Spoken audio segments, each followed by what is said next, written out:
ರಸ್ತೆ ಅಗಲೀಕರಣಕ್ಕೆ ಅರಮನೆ ಜಾಗವನ್ನ ಬಳಕೆ ಮಾಡಿರುವಂತ ವಿಚಾರಕ್ಕೆ ಸಂಬಂಧಪಟ್ಟಂತೆ ಸುಗ್ರೀವಾಜ್ಞೆಯನ್ನ ರೂಪಿಸಿದ್ದಂತ ರಾಜ್ಯ ಸರ್ಕಾರಕ್ಕೆ ಈಗ ಹಿನ್ನಡೆ ಆಗಿದೆ. ಬೆಂಗಳೂರು ಅರಮನೆ ಮೈದಾನದ ಭೂಮಿ ಬಳಕೆಗೆ ಟಿಡಿಆರ್ ಕೊಡೋದನ್ನ ತಪ್ಪಿಸೋದಕ್ಕೆ ಸುಗ್ರೀವಾಜ್ಞೆಯನ್ನ ಹೊರಡಿಸೋದಕ್ಕೆ ಸಚಿವ ಸಂಪುಟ ಸಭೆಯಲ್ಲಿ ತೀರ್ಮಾನವನ್ನ ಮಾಡಲಾಗಿತ್ತು. ಈಗ ರಾಜ್ಯ ಸರ್ಕಾರಕ್ಕೆ ಬಹಳ ದೊಡ್ಡ ಹಿನ್ನಡೆ. ಮೈಸೂರು ರಾಜಮನೆತನಕ್ಕೆ ಟಿಡಿಆರ್ ನೀಡುವಂತೆ ಈಗ ತಾಕೀತು ಮಾಡಲಾಗಿದೆ.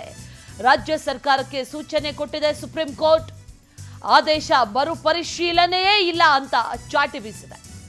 ಆದೇಶವನ್ನ ಪಾಲಿಸಲೇಬೇಕಾಗುತ್ತೆ, ಪಾಲಿಸದೇ ಇದ್ರೆ ಅಧಿಕಾರಿಗಳಿಗೆ ಸಮಸ್ಯೆ ಆಗುತ್ತೆ ಅಂತ ಸುಪ್ರೀಂ ಕೋರ್ಟ್ ಹೇಳಿದೆ.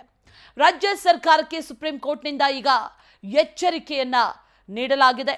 ಈ ಬೆಂಗಳೂರು ಅರಮನೆ ಮೈದಾನದ ಈ ಭೂಮಿ ಬಳಕೆಯನ್ನ ಮಾಡಿಕೊಂಡಿರುವಂತಹ ವಿಚಾರಕ್ಕೆ ಸಂಬಂಧಪಟ್ಟಂತೆ ಸಾವಿರಾರು ಕೋಟಿ ಟಿಡಿಆರ್ ಅನ್ನ ಕೊಡಬೇಕಿತ್ತು ಸರ್ಕಾರ. ಆದರೆ ಆ ಕೊಡೋದನ್ನ ತಪ್ಪಿಸೋದಕ್ಕೆ ಸುಗ್ರೀವಾಜ್ಞೆಯನ್ನ ಹೊರಡಿಸೋದಕ್ಕೆ ಸಚಿವ ಸಂಪುಟ ಸಭೆಯಲ್ಲಿ ತೀರ್ಮಾನ ಮಾಡಲಾಗಿತ್ತು. ಇದರ ಬಗ್ಗೆ ಕಾನೂನು ಹೋರಾಟ ಮಾಡ್ತೀವಿ ಅಂತ ಪ್ರಮೋದಾದೇವಿ ಒಡೆಯರ್ ಕೂಡ ಹೇಳ್ಕೊಂಡಿದ್ರು. ಈಗ ಒಂದು ರೀತಿಯಲ್ಲಿ ರಾಜ್ಯ ಸರ್ಕಾರಕ್ಕೆ ಹಿನ್ನಡೆ ಆಗಿದೆ. ಮತ್ತಷ್ಟು ಡೀಟೇಲ್ಸ್ ಅನ್ನ ನೀಡ್ತಾರೆ ನಮ್ಮ ಪ್ರತಿನಿಧಿ ಆನಂದ್. ನೇರ ಸಂಪರ್ಕದಲ್ಲಿ ಜಾಯಿನ್ ಆಗ್ತಾ ಇದ್ದಾರೆ. ಆನಂದ್, ಈ ಸಾವಿರಾರು ಕೋಟಿಯನ್ನ ಕೊಡಬೇಕು ಟಿಡಿಆರ್ ರೂಪದಲ್ಲಿ ಅನ್ನುವಂಥ ನಿಟ್ಟಿನಲ್ಲಿ ರಾಜ್ಯ ಸರ್ಕಾರ ಈಗಾಗಲೇ ಒಂದಷ್ಟು ಸುಗ್ರೀವಾಜ್ಞೆಯನ್ನ ಕೂಡ ತಂದಿತ್ತು. ಆದರೆ ಸರ್ಕಾರಕ್ಕೆ ಈಗ ಹಿನ್ನಡೆ ಆಗಿದೆ. ಆ ನಿಟ್ಟಿನಲ್ಲಿ ಹಾಗಾದ್ರೆ ಈ ಸಾವಿರಾರು ಕೋಟಿ ಟಿಡಿಆರ್ ಅನ್ನ ಪಾವತಿ ಮಾಡಬೇಕಾಗುತ್ತಾ, ಹೇಗೆ ಡೀಟೇಲ್ಸ್ ಅನ್ನ ಕೊಡೋದಾದ್ರೆ ಆನಂದ್? ಅಶ್ವಿನಿ, ಪ್ರಮುಖವಾಗಿ ಅರಮನೆ ಜಾಗ ಬಳಕೆ ವಿಚಾರವಾಗಿ ರಾಜಮನೆತನ ಹಾಗೂ ಸರ್ಕಾರದ ನಡುವೆ ನಡೀತಾ ಇರತಕ್ಕಂಥ ಒಂದು ತೀವ್ರವಾದ ಜಟಾಪಟಿ ಏನಿತ್ತು, ಇದರಲ್ಲಿ ರಾಜ್ಯ ಸರ್ಕಾರಕ್ಕೆ ತೀವ್ರವಾದಂಥ ಒಂದು ಮುಖಭಂಗ ಆಗಿದೆ ಅಂತ ಹೇಳ್ಬೋದು. ಯಾಕೆಂತಂದ್ರೆ ಇವತ್ತು ಸುಪ್ರೀಂ ಕೋರ್ಟ್ ರಾಜ್ಯ ಸರ್ಕಾರಕ್ಕೆ ತೀವ್ರವಾದಂಥ ಒಂದು ತರಾಟೆಯನ್ನ ತೆಗೆದುಕೊಂಡಿದೆ. ಟಿಡಿಆರ್ ಅನ್ನ ಕೊಡಲೇಬೇಕು. ಹಿಂದೆ ಸುಪ್ರೀಂ ಕೋರ್ಟ್ ಏನು ಆದೇಶವನ್ನ ಮಾಡಿದೆ, ಆ ಆದೇಶದ ಮರುಪರಿಶೀಲನೆಯೇ ಇಲ್ಲ ಅನ್ನೊಂದು ಮಾತನ್ನ ಸ್ಪಷ್ಟವಾಗಿ ಸುಪ್ರೀಂ ಕೋರ್ಟ್ ಹೇಳಿದೆ. ಜೊತೆಗೆ ಯಾವ ಅಧಿಕಾರಿಗಳು ಸುಪ್ರೀಂ ಕೋರ್ಟ್ ಆದೇಶವನ್ನ ಪಾಲನೆ ಮಾಡಲು ಅವರು ಸಂಕಷ್ಟಕ್ಕೆ ಸಿಲುಕಿಕೊಳ್ತಾರೆ ಅಂತ ರಾಜ್ಯ ಸರ್ಕಾರಕ್ಕೂ ಕೂಡ ಎಚ್ಚರಿಕೆಯನ್ನ ಕೊಟ್ಟಿರ್ತಕ್ಕಂಥದ್ದು. ಹೀಗಾಗಿ ಸುಪ್ರೀಂ ಕೋರ್ಟ್ ಆದೇಶದಿಂದ ರಾಜ್ಯ ಸರ್ಕಾರಕ್ಕೂ ಕೂಡ ಬಹಳಷ್ಟು ಒಂದು ತೀವ್ರವಾದಂತಹ ಇಕ್ಕಟ್ಟು ನಿರ್ಮಾಣವಾಗಿದೆ. ಸುಮಾರು 3,000 ಕೋಟಿಗೂ ಹೆಚ್ಚು ಪರಿಹಾರವನ್ನ ಅಂದ್ರೆ ಟಿಡಿಆರ್ ಅನ್ನ ಈಗ ರಾಜಮನೆತನಕ್ಕೆ ಕೊಡಬೇಕಾದಂತ ಒಂದು ಅನಿವಾರ್ಯತೆ ನಿರ್ಮಾಣವಾಗಿದೆ. ಪ್ರಮುಖವಾಗಿ ಈ ಒಂದು ಇಷ್ಟೊಂದು ಪ್ರಮಾಣದ ಟಿಡಿಆರ್ ಅನ್ನ ಕೊಡೋದಕ್ಕೆ ಸಾಧ್ಯವಿಲ್ಲ.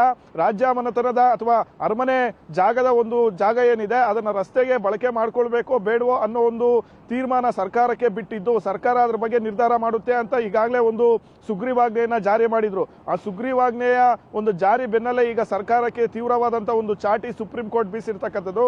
ಈ ವಿಚಾರವಾಗಿ ರಾಜ್ಯ ಸರ್ಕಾರದ ಪರವಾಗಿ ಹಿರಿಯ ವಕೀಲರಾಗಿರ್ತಕ್ಕಂಥ ಕಪಿಲ್ ಸಿಬಲ್ ಅವರು ಹಾಗೆ ಅಡ್ವೊಕೇಟ್ ಜನರಲ್ ಅವರು ಕೂಡ ವಾದವನ್ನ ಮಾಡಿದ್ರು.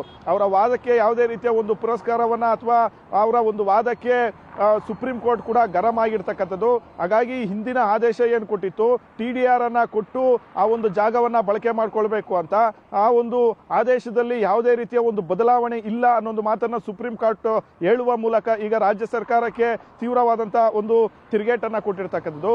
ಹಿಂದೆ ಜಯಮಹಲ್ ಮತ್ತೆ ಬಳ್ಳಾರಿ ರಸ್ತೆ ಅಗಲೀಕರಣಕ್ಕಾಗಿ ಸುಮಾರು 15ಕ್ಕೂ ಹೆಚ್ಚು ಎಕರೆಯನ್ನ ಒಂದು ಭೂಸ್ವಾಧೀನಕ್ಕೆ ರಾಜ್ಯ ಸರ್ಕಾರ ತೀರ್ಮಾನ ಮಾಡಿಕೊಂಡಿತ್ತು. ಹಿಂದೆ ಬೊಮ್ಮಾಯಿ ಸರ್ಕಾರ ಇದ್ದಂತ ಸಂದರ್ಭದಲ್ಲೂ ಕೂಡ ಟಿಡಿಆರ್ ಅನ್ನ ನೀಡೋದಕ್ಕೆ ಒಪ್ಪಿಗೆಯನ್ನ ಕೊಡಲಾಗಿತ್ತು.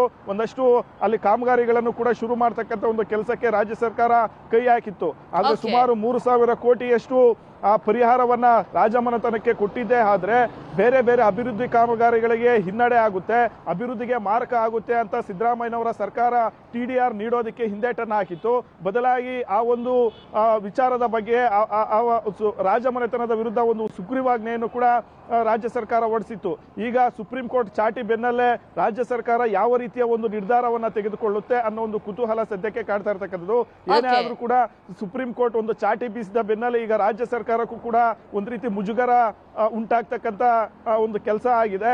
ಹಾಗಾಗಿ ರಾಜ್ಯ ಸರ್ಕಾರ ಮುಂದೆ ಯಾವ ರೀತಿಯ ಒಂದು ಕಾನೂನಾತ್ಮಕ ಹೋರಾಟವನ್ನು ರೂಪಿಸುತ್ತೆ ಅನ್ನೋ ಒಂದು ಕುತೂಹಲನೂ ಕೂಡ ಸದ್ಯಕ್ಕೆ ಇರ್ತಕ್ಕಂಥದ್ದು. ಅಶ್ವಿನಿ.